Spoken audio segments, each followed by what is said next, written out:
everybody. Good to see you all here, and excellent turnout today, which is great to see. So it's my pleasure to introduce today's next speaker, Dr. Emmy Eklundh.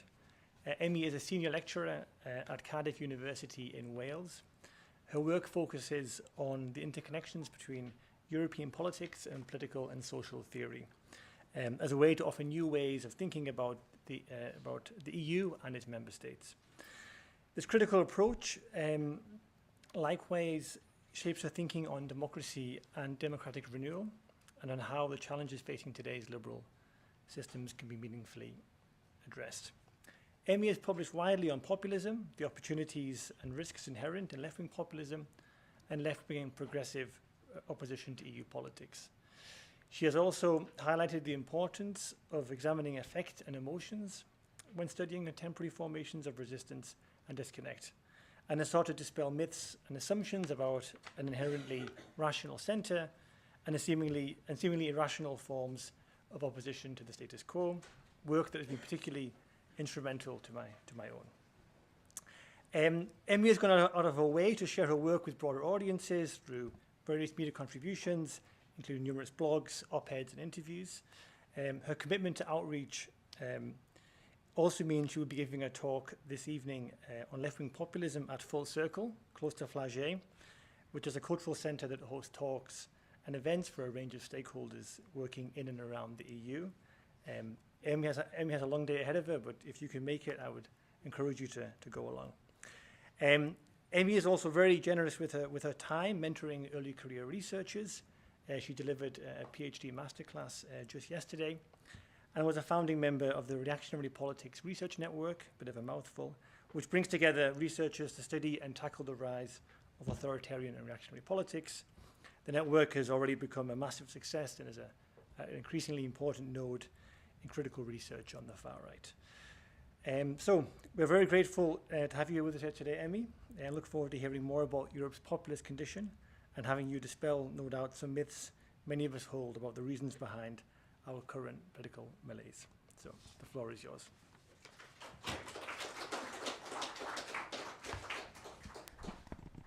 All right. Thank you so much, Omran, and thank you everyone for coming today. I'll stand slightly sideways because I'm not of the same stature as Maurits. So it's always my lecturing curse, if you will. I'm here today to talk about my recent book, Europe's Populist Condition. I brought it in the flesh so I can demonstrate that it's actually real, which is sometimes when you write a book, you forget that it's actually going to appear as a physical artifact. And as so much academic work, this has been a long time in the making, so I'll take you on the journey of what has happened and where I'm going with it. And I thought I'd start with the sort of very inception of this book, because that was a while ago, and we're not getting any younger, and I'm reminded of this always when thinking about my work. So I used to work at King's in London, and we were given tickets to this talk by Walter Mignolo. He's a decolonial theorist working in the US, and it was at Tate Britain, which is this very imposing institution that is definitely not, decoloniality is not the first thing you think about when you walk through its door. You think about empire and how great it was. And at that time, I was working a lot about populism, and particularly left-wing populism in Spain, and there was lots of things going on. And Mignolo was starting to talk about what he said is called the colonial matrix of power. And he talked about how colonialism is actually not over, but it's all over. And even though we think that it has ended, its mentality is still here. And he said that this explains a lot of the unequal politics that we have today. Unequal gender relations, capitalism, extraction, the racial order. All of these stem from the colonial heritage, he argues. And that sort of struck a chord with me, because I thought, well, here I am working on populism, and all of the things that we in Europe claim populists to be, gender misogynists, they are sort of favoring capitalism, they're favoring racism. That's thought to be a problem of populism in Europe. It's not thought to be a problem of colonialism. It's not to be thought to be a problem of Europe in itself and in its own history. So I started to think then, but why don't we talk about this whatsoever? When we talk about populism, why don't we talk about colonialism? Why don't we talk about history? And it made me a bit perplexed, shall we say. And this is what brought me on the journey that results in this book. So it answers the question overall of what if what we call populism in Europe isn't foreign to our political order whatsoever? What if it's not external to who we are, but internal to who we are? And this is why it keeps being so pervasive. This is why we are not getting rid of it, because it is actually not someone else's problem. It is our own problem. And as I started going down this route, all of this evidence came to me that this was actually the case. And I started thinking about how it's not just, European right-wing parties that are populist, but that the same level of thinking exists also at the core of democratic institutions in the European Union. And I like to take this quote by Josep Borrell, who was the High Representative of Foreign Affairs of the European Union. And he gave this talk in Bruges in 2022, where he said that Europe is a garden. We have built a garden. Everything works. It is the best combination of political freedom, economic prosperity, and social cohesion that the humankind has been able to build. And he's not really mincing his words here. He is really committed. The three things together. And here, Bruges is maybe a good representation of beautiful things, intellectual life, well-being. The rest of the world is not exactly a garden. Most of the rest of the world is the jungle. And the jungle could invade the garden. And I think that when we see this is not an extremist in any way or form, is it? This is someone who works at European institutions and is, a defender of liberal democracy. How do these things go together? How is it that it is the populists that are the problem when this is what we have as the defender of our democratic ideals? So this spurred me on further, and now I was really in the process of trying to write the book. So it really just exploded into this type of thinking. And this idea of the European garden is also why I've chose this cover of the book, which I think is the quintessential European garden. It is a picture of Alhambra in Spain, where Christopher Columbus was given the royal charter to go on his so-called discoveries of the Americas. I think that says it all about what the European garden can and cannot be. And in order to further understand this, I wanted to also ask why populism in Europe then is so popular. So not just as a political alternative, because we know that is a popular thing, but as a concept. Why is it that we constantly keep arguing that the threat to democracy comes from populism, when this is our mainstream? And this brought on this idea of what I call the populist condition. And the populist condition, in order to conceptually flesh this out, which I do in the book quite extensively, which I'm happy that you will go away and read very carefully after this talk.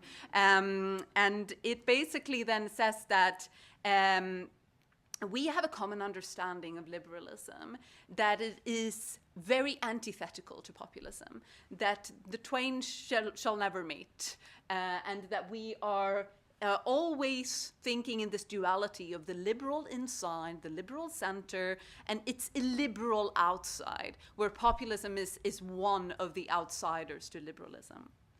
But there is also, I think, increasing evidence that the collaboration between the far right and the liberal center is actually quite close. We know that far right and right-wing populist parties are very keen to adopt neoliberal economic policies, for instance. We also know that centrist liberal parties are quite keen to adopt the very harsh immigration policies that have so long been favored by the far right.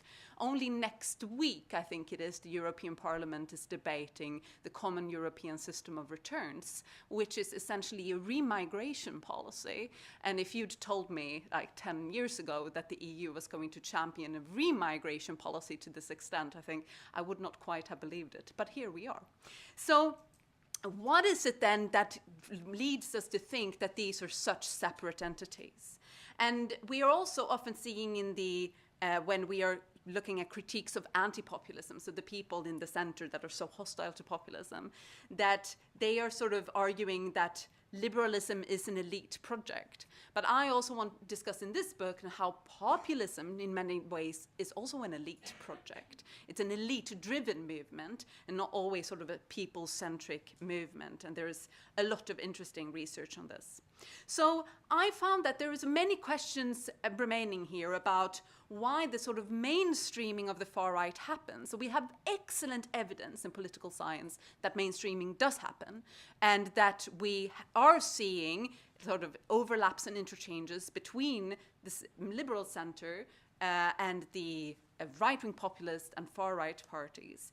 But I find that there is less explanation of why this is so easily happening. Why is it that it's so easy for these liberal parties to just, like, the Brandmauer is just like crumbling apart. There is no cordon sanitaire anymore, I would say, in many European countries.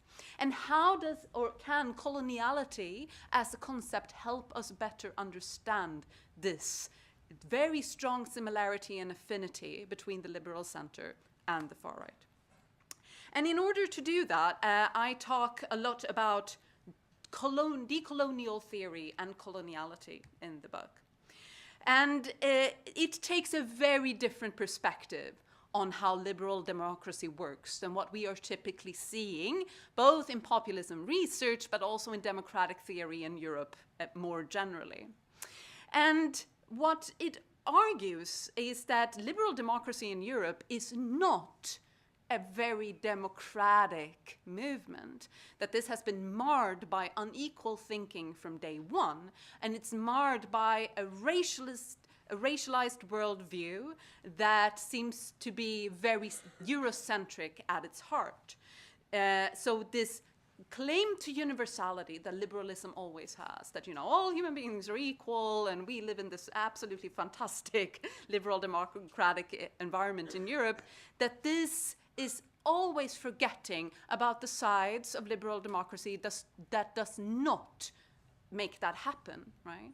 And we recognize that was the case, you know, in the Enlightenment period. We know that women couldn't vote. We know that and people that didn't own property couldn't vote. And people will say, well, yeah, sure, liberalism was very undemocratic at one point, but now we have come to a much better place where we have universal suffrage, etc., etc. But of course, we are well aware that we don't live in an equal society. We know that there are strong impediments to political participation based on class, based on ethnic groups, based on gender, etc. It's not equal. The outcome, obviously, is not equal access to the political decision-making process. So how can we understand this through the lens of coloniality?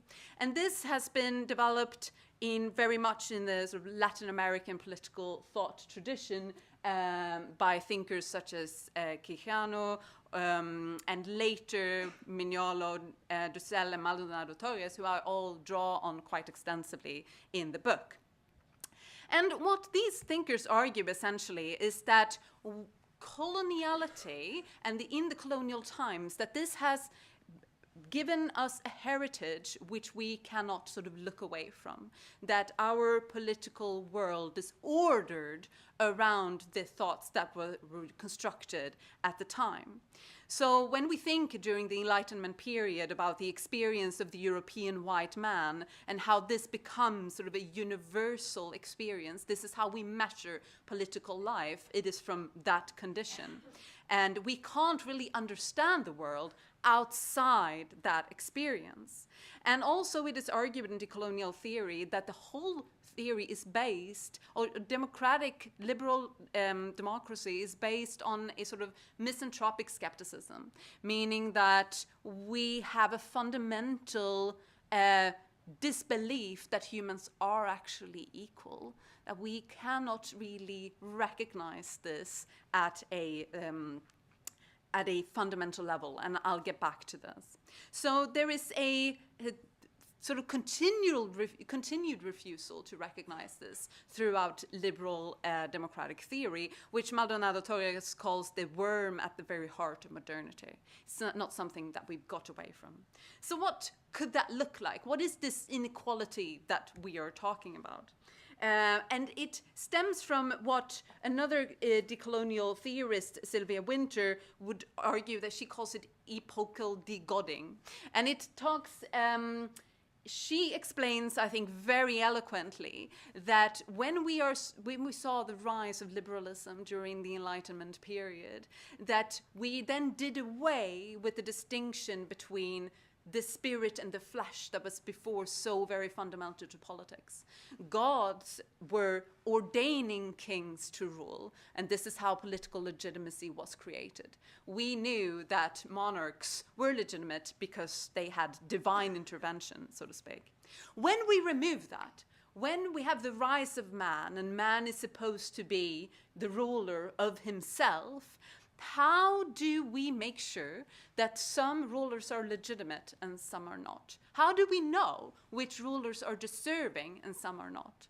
And in liberal democratic theory, we're often told that there is this sort of empty space of power. So we, as citizens, are supposed to elect and decide on a ruler that is therefore legitimate to all of us. And this, liberalism argues, is an open process. And what decolonial theory argues is that this open place of power, or empty space of power, never actually exists. That this is something that is decided beforehand because you have to have certain qualities to be able to rule. And this is who the people is, who is included in we the people, always has limits. It is not universal. And that's, I argue, where populism comes in. Populism is not a universal ideology. Populism is a delimitation of who the people is, which always inevitably leaves some people on the outside and not the inside. So populism, I find, and I take quite a, shall we say, radical approach to what is currently being understood as populism. We are often stuck in debates about, like, oh, is it a strategic thing to do, populism? Is it ideological? Is it a discourse? And sort of 20 years of this, like, going back and forth between these topics. I think that this is a futile debate at the end of the day, because we need to not situate populism as opposed to our general liberal democratic landscape. It's part of what liberalism does. It is not foreign to it. And if we start looking at this sort of reduced distance between elitism and populism, which there is excellent research in this area, then populism now, as we know, is part of the European mainstream. If you look at the composition of the European Parliament since the election 2 years ago, we cannot possibly say that populism is a fringe phenomenon. It's not. It's a mainstream phenomenon. And we need to start treating it as such and treating it as something who we are and not as something that is external to us. So I argue that we as researchers of populism really struggle with this, really struggle to internalize populism as an internal problem to democracy and not foreign to it. And one of the explanatory factors that I offer in the book, why that is that we are so committed to seeing populism as something that is outside of us, I use the concept of fantasy and psychoanalytical theories to try to better understand why it is that we keep coming back to this, that populism is someone else. It's not something that we do as Europeans, it's something else that happens outside of us.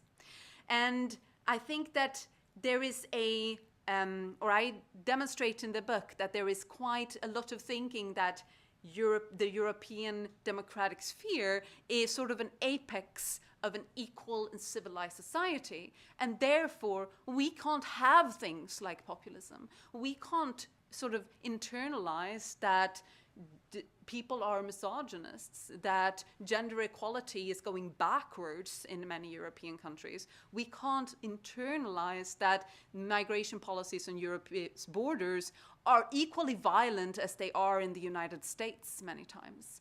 This is not something that is part of the European story. So I think that there is a need for us to start recognizing populism not as a challenge to the status quo, but part of the status quo. In this sense, I don't think it is part of what is often in post-structural democratic theory called the political. It's not. It's actually something that is just inside the order and not outside of it. And for those in the room that are very into democratic theory and very into how we might look at how democratic claims are constructed, I thought that a slight illustration of how I see populism is needed. So we often think that in the sort of challenge to democracy that we have this sort of people-elite distinction. This is often what populist theory wants us to believe, that the people is sort of challenging the status quo, which is managed by the elites. And what I would like to argue is that all of this square here is part of the same liberal order of coloniality. So there is no challenge to the status quo from populist parties. They're all part and parcel of the same thing. So it is part of the current European form. And I think that there is a helpful way of looking at why we keep coming back to this, and to say that this separation between the people of the elite is actually a fantasy. It's not something that we can establish very well when we look at party claims and how populists relate to European politics. So it becomes kind of a facade behind which we can hide these more ugly leanings of European politics. That we say, well, oh yeah, sure, we may have all of this harsh migration policies, we may have a sort of backtracking on human rights, we may have a sort of pushbacks against trans politics, etc. But that's not us. That's something else. That's the populists that are doing it. We're only doing that because we are being forced by the right-wing populists. And actually, we don't really want to do it, but we need to do it because it's those people forcing us to do it. So this idea that there is a separation between the mainstream, good, benevolent European continent and the outsiders is absolutely essential to uphold this fantasy of who Europeans are. And we often also label populist movements as transgressive, as they are doing something that isn't really allowed, they are offering something else that we aren't currently seeing in the political mainstream. And I think that is also largely a myth that we need to dispel. So and we need to tell ourselves this story. We have a lot of enjoyment invested in Europe into being the good guys. We are the ones that are sort of saving the world. We are the ones that are, I'm from Sweden, and I mean, I don't know how many times I've seen Swedish politicians call Sweden the moral superpower of the world. I'm like, it's laughable. It's great that you laugh because I also laugh. And then I cry afterwards because it's not actually very funny. So I think that's the image that we have, but it's not. The other side of Europe is also here, right? It's not something that we can hide. So then when I wrote this book, I thought, well, it's great. I can demonstrate how this happens in the liberal center. It's quite easy. There is a lot of research as well that has happened in this area. What is less researched, I find, is that this, what I call the populist condition, is also present on the left, and how left-wing populist parties are also fall prey to many of these, I would say, colonialist leanings of the populist condition. And I argue that the European populist condition is present on the left mainly in two ways. One part I've looked at deals with the gender politics of the populist left, and the other part deals with what I think is a sort of nation-state romanticism, or commitment to nationalism at the end of the day. And I find that this type of politics demonstrates how left populist parties are often more European than they are left, and that this is a quite damaging strategy for left-wing politics more generally in Europe. So let's go, I'll take about another few minutes to go through these before finishing up. So when we talk about the gendered politics of left-wing populists, there is great research in this area and that has investigated how populist leaders on the left actually promote a very sort of alpha male repertoire, and this is not something that is very compatible necessarily with this, gender equal, fantastic idea that we're supposed to be living in the European continent. So first here I wanted to look at, and I've looked very much in my research on a Spanish case of left-wing party Podemos, and here we have it's a very great case of different types of masculinities that are coming through the fore. So it's not perhaps the traditional masculinity like, Pete Hegseth type of masculinity, like I'm an army bro. That's not where we are. But it's a sort of feminist masculinity. So the policies of Podemos can be or are quite good in terms of gender equality. But if you look at the presentation of the party, it becomes less so. So there is a lot of research, and I've also done some other research in the book on how this alpha male behavior comes through in the leadership of Podemos. And particularly, I've looked at what's called the socialist fraternal kiss, which some of you may have seen before. It was happening the first time. This is picture in the background between Brezhnev and Erich Honecker as a sort of social male bond that was or socialist male bond that was definitely supposed to strengthen the Soviet Union and all of its allies at the time. And Pablo Iglesias has sort of adopted this as a practice. He's like, I'm going to do the socialist fraternal kiss. This is going to be great. So he's taken to kissing his male colleagues on the mouth in numerous occasions. If you Google it, there are millions of pictures of him doing this. Why is this a problem? Well, he would hopefully not do this to his female colleagues, right? And he doesn't really do it to his female colleagues. So the socialist fraternal kiss is what is often termed in feminist theory as the homosocial bond, that politics becomes something between men, that you are only included in this community if you are male. And this is something that Pablo Iglesias is quite into. He's also labeled himself as kind of an aggressive intellectual. And there is also this, I would say, very high-end sexual harassment case against his former co-leader, Íñigo Errejón. There's even been a television show made in Spain which deals directly with this sexual harassment scandal, where they are talking about a character called Iñaki Castejón, which, you can definitely see what they are referring to here. So this is one part, I would say, of how left-wing populism doesn't manage to go beyond this colonialist thinking and world making.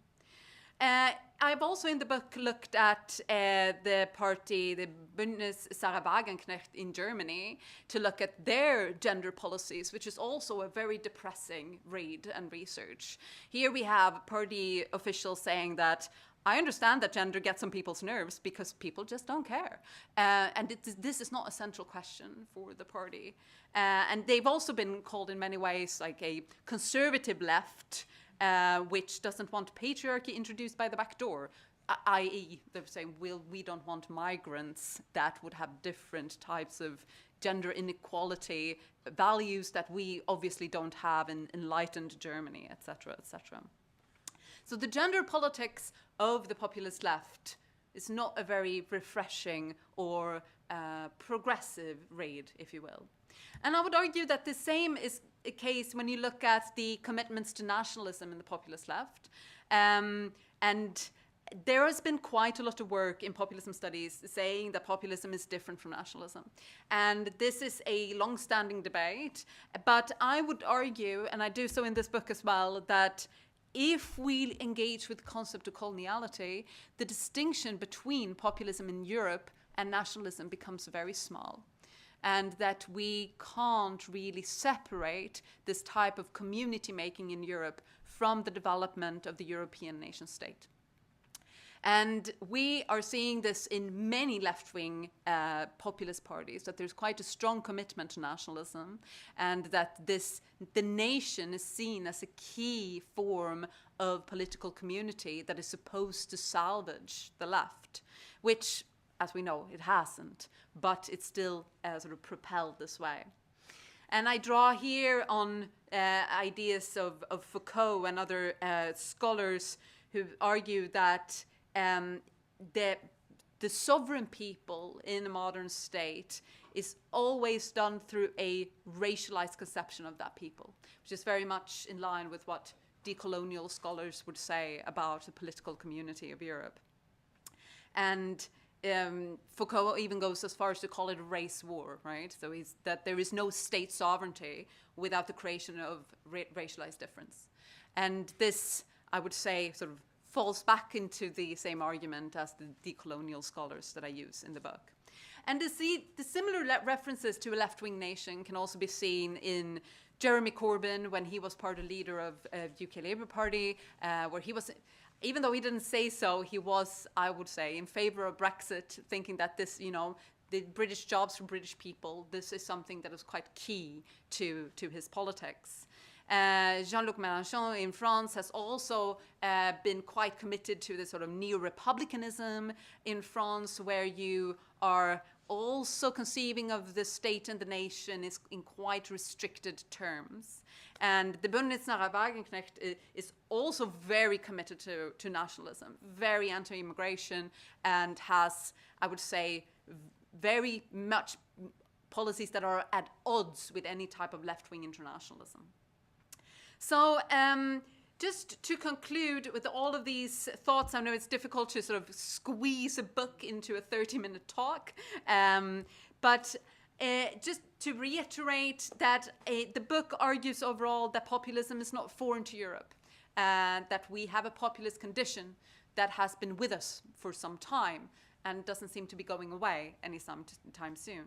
And that populism is a simple continuation of a colonial world order, which is why I would say most political parties in Europe are quite easily adopting what we normally call populist policies, and that they can now be seen left, right, and center. But that we as populism researchers and some researchers on liberal democracy in Europe more generally are not very attuned to this reality and continue to treat populist parties as anomalies, as outsiders, as something which goes on in the fringe when it is actually quite the center. And I think that the concept of fantasy can really help us understand how we enjoy thinking of ourselves as the benevolent continent, something that we are proud of, that Europe has this long-standing history of equality, and we're not very keen on having that fantasy shattered or challenged in any way. And even though there's been quite a lot of research on sort of mainstreaming on how liberal parties adopt right-wing populist policies. I find that there is, in the book I offer quite a lot of substance on how left-wing populists are also affected by the populist condition. Okay, thank you so much for your attention.